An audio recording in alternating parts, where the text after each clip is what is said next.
Hello everyone, welcome to back my another video. কেমন আছেন সবাই? তো আশা করি সকলেই আলহামদুলিল্লাহ ভালো আছেন। আজকের টিউটোরিয়ালে আমরা শিখব স্ক্রিনের লোগোটি আমি কিভাবে ডিজাইন করেছি, এটি আমরা কিভাবে ডিজাইন করতে পারি। তো এটি ডিজাইন করার আগে আমরা প্রথমেই জেনে নেই যে এই লোগোটি যে আমি ডিজাইন করেছি এর মেইন কনসেপ্টটা আসলে কি। একটি কোম্পানির নাম ধরুন আমাকে প্রোভাইড করেছে পিজিয়ন টেলিভিশন। ওকে, তো এই পিজিয়ন টেলিভিশন এই নামটি আমাকে কোম্পানি প্রোভাইড করেছে। তো কোম্পানি আমাকে বলেছে যে এই নামের প্রথম অক্ষর পি এবং এই টেলিভিশনের টি, এই দুইটি অক্ষর দিয়ে আমাকে লোগোটি ডিজাইন করতে হবে। এবং পিজিয়ন অর্থ হচ্ছে পায়রা, লোগোটির মধ্যে একটি পাখি টাইপের কিছু নিয়ে আসতে হবে। তো এই জন্য আমি এই লোগোটি ডিজাইন করেছি। আপনারা যদি খেয়াল করে দেখেন তাহলে দেখতে পাবেন যে এই শেপটি টি, ওকে, আর এইভাবে যেই শেপটি ক্রিয়েট হয়েছে এটি হচ্ছে পি এর মতো দেখাচ্ছে, অর্থাৎ এটি হচ্ছে টি আর এটি হচ্ছে পি, পি টি। আবার পুরোটা লোগোর দিকে যদি আমরা খেয়াল করি তাহলে দেখতে পাবো যে এই যে এটা একটা পাখি, অর্থাৎ লক্ষ্য করলে দেখতে পাবো এটা একটা পাখির মতো দেখাচ্ছে, অর্থাৎ পায়রার মতো দেখাচ্ছে। পিজিয়ন টেলিভিশন মানে হচ্ছে পায়রা টেলিভিশন। ওকে, তো এখানে আমি তিনটি কনসেপ্ট খাটিয়েছি। একটি হচ্ছে টি অক্ষর, পি অক্ষর এবং পাখি, অর্থাৎ পি প্লাস টি প্লাস পিজিয়ন সমান এই লোগোটি। ওকে, তো চলুন দেখা যাক এই লোগোটি আমি কিভাবে ডিজাইন করেছি। এগুলোকে আমি সাইটে রেখে দিলাম।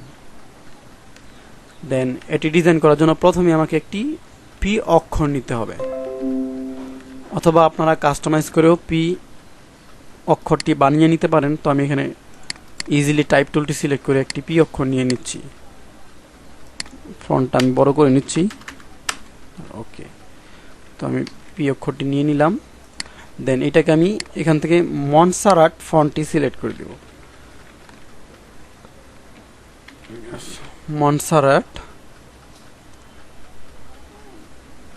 বোল্ড, এই ফন্টটি আমি সিলেক্ট করে দিলাম। দেন এটাকে শিফট ক্লিক করে একটু বড় করে নিলাম। ওকে, রাইট ক্লিক করে এটাকে আমি ক্রিয়েট আউটলাইন করে নেব। ক্রিয়েট আউটলাইন করলে এটা টেক্সট থেকে শেপে পরিণত হয়ে যাবে। তো আমি এটাকে ক্রিয়েট আউটলাইন করে নিলাম, রাইট ক্লিক করে আনগ্রুপ করে দিলাম। দেন এটাকে আমরা এখন একটা কালার দিয়ে দিই। হ্যাঁ, একটি কালার পিক করে দিয়ে দিলাম। দেন পেন, এই কালারটা আমার কাছে ভালো লাগছে না, দেন এই কালারটা আমরা দিয়ে দিলাম। দেন এখান থেকে আমরা পেইন্ট টুলটি সিলেক্ট করে এখানে একটি ক্লিক করে দেন আমরা কার্ভ করে একটি শেপ ড্র করে নেব।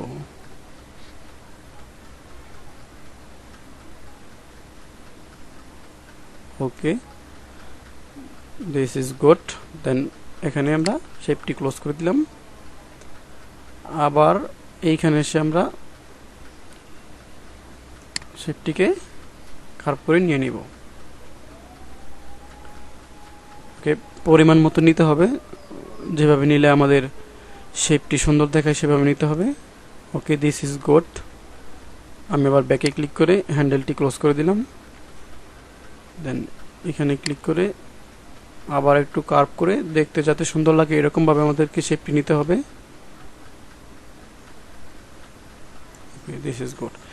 এখন আমি যে শেপটি এখন ক্রিয়েট করেছি এটাকে আমি ডিফারেন্ট কালার দিয়ে দেবো যাতে সহজেই আমি শেপটাকে ক্যাচ করে ধরতে পারি আর কি। তো আমি এটাকে ডিফারেন্ট কালার দিয়ে দিলাম। ওকে, দিস ইজ গুড। তো এটাকে আমরা অল্টার ধরে ড্র্যাগ করে একটি কপি করে নিলাম।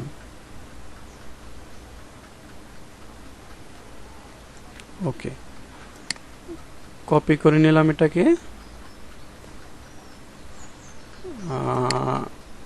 তো এটিকে পরিমাণ মতো নিয়ে নিচ্ছি। এটাকে আমরা ডিফারেন্ট আরেকটা কালার দিতে পারি যাতে সহজেই বুঝতে পারি। তো আরেকটি কালার দিয়ে দিলাম। এখন নিচের যে শেপটি আছে এটাকে আমি রাইট ক্লিক করে অ্যারেঞ্জ থেকে ব্রিং টু ফ্রন্ট করে দিলাম। ওকে, দেন এখন আমরা এই শেপটাকে আচ্ছা এটাকে আমরা একটু নিচে নামিয়ে দিতে পারি।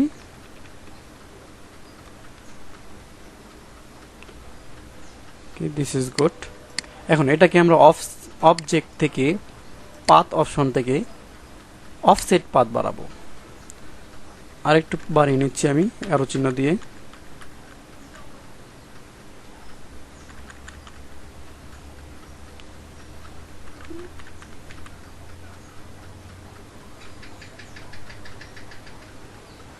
হ্যাঁ, এই পর্যন্ত থাকলে আমাদের হচ্ছে না, আর একটু বাড়িয়ে নিচ্ছি। আচ্ছা, আমরা এটাকে আর একটু এদিকে কার্ভ করে দিই। হ্যাঁ, ওকে। দেন আমরা এটাকে ক্লিক করে অবজেক্ট থেকে পাথ থেকে অফসেট পাথ, এটাকে আমরা অফসেট পাথ বাড়াবো। তো আমি অ্যারো চিহ্ন দিয়ে আপ অ্যারো চিহ্ন দিয়ে এটাকে বাড়িয়ে নিচ্ছি। ওকে, দিস ইজ গুড।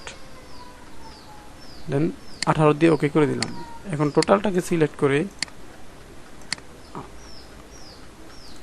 আমরা যে অফসেট পার্টটি বাড়িয়েছিলাম এটাকে আমরা ডিফারেন্ট একটি কালার দিয়ে দিলাম যাতে আমরা সহজেই বুঝতে পারি। ওকে, তখন আমরা টোটালটাকে সিলেক্ট করে পাথ ফাইন্ডার থেকে ডিভাইড করে দিলাম, রাইট ক্লিক করে আনগ্রুপ করে দিলাম। ওকে, দেন এখন আমাদের যে শেপটি এখান থেকে আমরা ডিলিট করতে চাচ্ছি সেই শেপগুলো আমাদেরকে ধরে ধরে ডিলিট করে দিতে হবে। ওকে,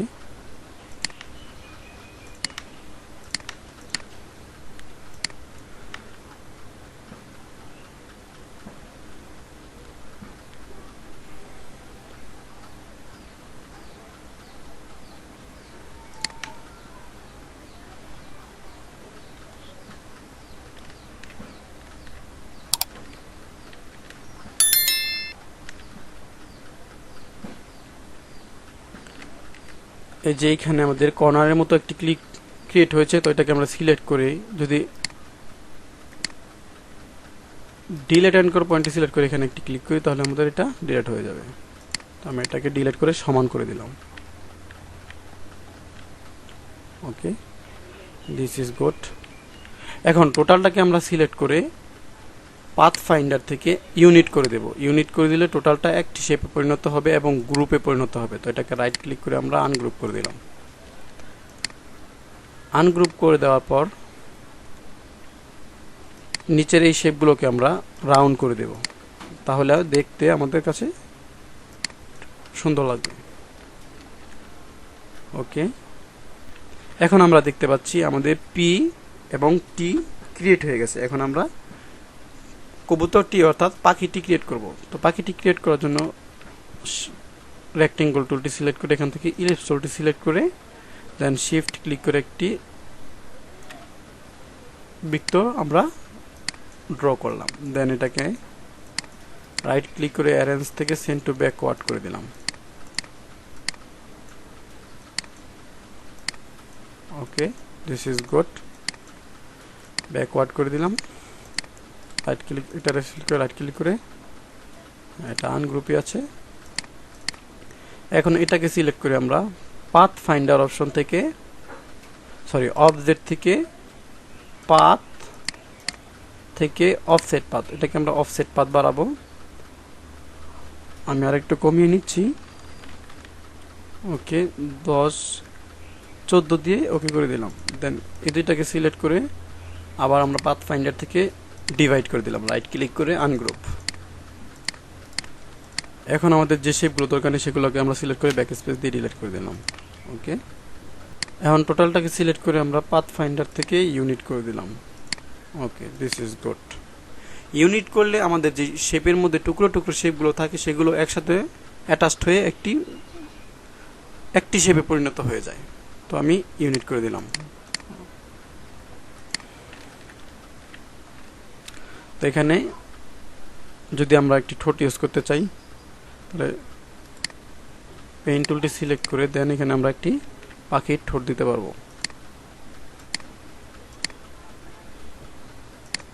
ওকে,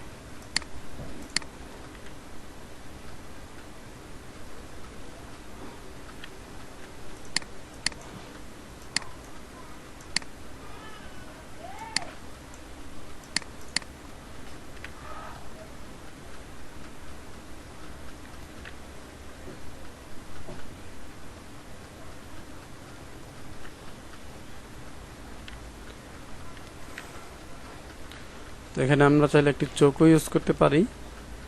তো ইলিপস টুলটি সিলেক্ট করে শিফট চেপে একটি বৃত্ত অঙ্কন করে এটাকে আমরা চোখ দিয়ে দিতে পারি।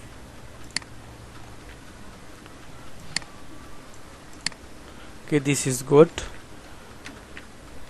তো গাইস, আমাদের পিজিয়ন টেলিভিশনের পিটি এবং পায়রা লোগো ডিজাইনটি কমপ্লিট। তো আমরা এটাকে পূর্বের যে লোগোটি ছিল সেটাকে কালার দিয়ে দিতে পারি।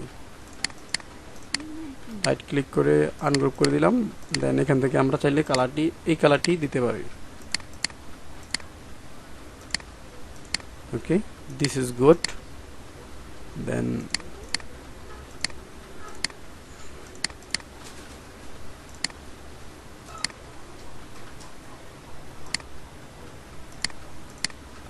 ঠোঁটটাকে আমরা রাইট ক্লিক করে অ্যারেঞ্জ থেকে সেন্ড টু ব্যাকওয়ার্ড করে দিলাম। ওকে, এখন টোটালটাকে সিলেক্ট করে আমরা কন্ট্রোল জি দিয়ে একটি গ্রুপ করে দিলাম। তো ভিউয়ার্স, এই হচ্ছে আমাদের লোগো ডিজাইন। আমরা চাইলে এটাকে মকআপে প্লেস করতে পারি। মকআপে প্লেস করলে এটা দেখতে আরও সুন্দর লাগবে। তো আমি এটাকে মিনিমাইজ করে দিয়ে ফটোশপটি ওপেন করে নিচ্ছি। তো ভিউয়ার্স, ফটোশপটি ওপেন হয়ে গেছে। তো আমি এখানে মকআপটি ওপেন করার জন্য ফাইল অপশন থেকে ওপেনে ক্লিক করে দেন মকআপটি সিলেক্ট করে ওপেনে ক্লিক করে দিলাম। দেন মকআপটি ওপেন হয়ে গেছে।